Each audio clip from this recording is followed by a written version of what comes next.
Oh my gosh, I can't see. I can't see. Hold on a second. Good morning, everybody. This is Yin Yang with Morsels of a Thought number 1142. And it is currently 5:10 a.m. In California. Uh, I am going through the Saturday series, which we have a Saturday series and we have a Sunday series.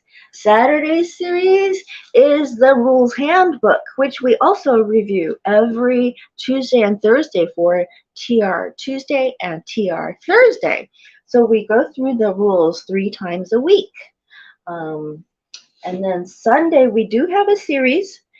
Sunday's series is Our Town by Thornton Wilder. That's tomorrow. Today, it is the Rules Handbook, which is a guide to creating loving and lasting relationships by both Ellen Fein and Sherrie Schneider. I should hold the book still so you can actually read the title. But I'm so excited about it all the time because it actually changed my way of doing things. At first, it was to change my vetting system for dating men. And then it turned out that it was really good for use in other relationships as well, which is why this book is so good. It is very powerful as a tool to make people want more of you rather than wanting less of you. It's also very good for keeping that philosophy in mind when you are dealing with professional relationships too. But right now we are going into week 7 of course 2. Course 2 is navigating new relationships. Week 7 is getting to know your date. I started with the weekly pep talk the other day, and we shall continue with that. This week, slow down and realize that it takes time to get to know all the facets of another person, usually 4 seasons. Pop culture would have you believe in whirlwind courtships. The truth is that there are time-tested rules that work and trends that don't work. Understand contact constant contact by phone and text, frequent trips, investing in a business together, and moving in prematurely kills the chase. Slow and steady wins the race. Not being available 24/7 whenever he calls or texts. Trust us, we have seen it repeatedly when a guy gets bored and you get hurt. Too much too soon is never good, so take your time and enjoy the ride. Now, Ellen Fine and Sherrie Schneider have been doing this for about, oh gosh, a couple of decades now. Uh, uh, uh, uh, Almost a few decades now. I think maybe they started it way before they published their first book. So it will have been since 1995. They started with Our Generation, My Generation. Um, mm, and then they came along with the next generation for millennials, and now they're into Gen Z, I think. Is that Gen Z? Gen Y, Gen Z. I was the baby, no, I was not a baby boomer. I was a Gen X, the preppies. And then they had Gen Y, Gen Z. Oh, I don't know the generations, but anyway, this works for everybody all around, and they're time-tested secrets, so that means they always work, even if you want to try something else to do too. Okay? Getting to know your date, daily rules.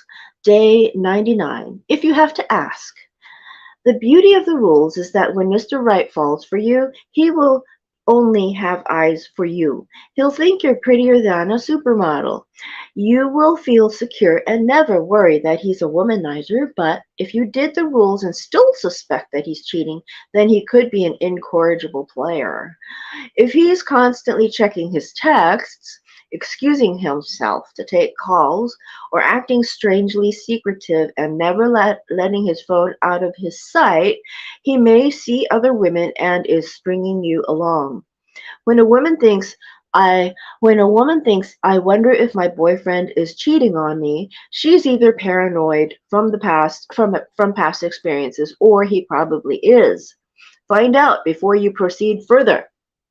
I have to tell you, I never suspected my exes of cheating, but when I told one of my cousins about him, I went to China to visit cousins that I don't see, and they said, "Oh, I guarantee you he was cheating during that period of time when you were sick." Blah blah blah blah blah, because I was in very poor health at some point. And then another guy said, "Oh, I guarantee you he was cheating." Blah, blah, blah, blah, blah, blah, blah. Years and years and years later, I go, he would come home from work on Saturdays, ding, ding, ding, ding, ding, and he would take a shower immediately after he got home, before he would even talk to me. And in those days, I would say, I wonder why he needs to take a shower right away. Anyway, so if you have to ask, then it's probably true, or you're being paranoid. So don't be negative. Don't be a Debbie Downer. Sorry, Debbie. I have friends named Debbie. I have more than one Debbie in my life as well. But you know that term, being a Debbie Downer is when you're always negative. And when I was a child, we used to call it being pessimistic. Don't be pessimistic, but at the same time, you keep your eyes open. Day 100. Day 100. We are more than a quarter of the way through the rules handbook. Day 100. Don't force him to talk. Most women love to talk, especially about feelings and the nuances of a relationship. Men, not so much. So don't force a guy to discuss zodiac signs or celebrity couples, watch Hallmark movies, or read relationship books if he's not interested. If anything, you should watch or talk about what he likes, whether it's action adventure movies, comedy, politics, and football. After all, a man likes your looks and marries you. He wants someone he can be himself with. Don't pressure him to talk a lot. As a famous businessman said, I work all day. I don't want to work on the relationship when I come home. When I get home. Day 101. Excuses. Don't make up reasons to reach out to a guy. Some women throw Super Bowl parties in order to invite their cute neighbor over who has never shown interest. Some women call a guy when they have car trouble instead of calling AAA. Some women text a guy to ask for career advice instead of talking to a headhunter. None of these strategies work long term. If you invite a guy to your party, he will drink your beer and eat your chips. If you ask for help, he will happily oblige and even sleep with you, but he won't ask you out or want to be in a relationship with you. Never done that. But there are women who always have done that. I know because I have seen I've seen some interesting things. Anyway, day 102. No quid pro quo. I don't even know what that means.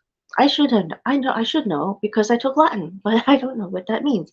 And anyway, some women feel that making plans, paying, and traveling to a guy are ways to show him you are not passive, but independent and able to afford an airplane ticket or fancy meal. Other women want to pay their own way so as not to feel sexually obligated, but both demonstrate faulty thinking. You do not have to show or prove anything. You just have to show up. You don't owe your date anything. There is no quid pro quo here. It doesn't matter if he bought you dinner, drinks, or flowers. You don't have to pay for anything or sleep with him. Believe that you deserve to be courted properly with no strings attached.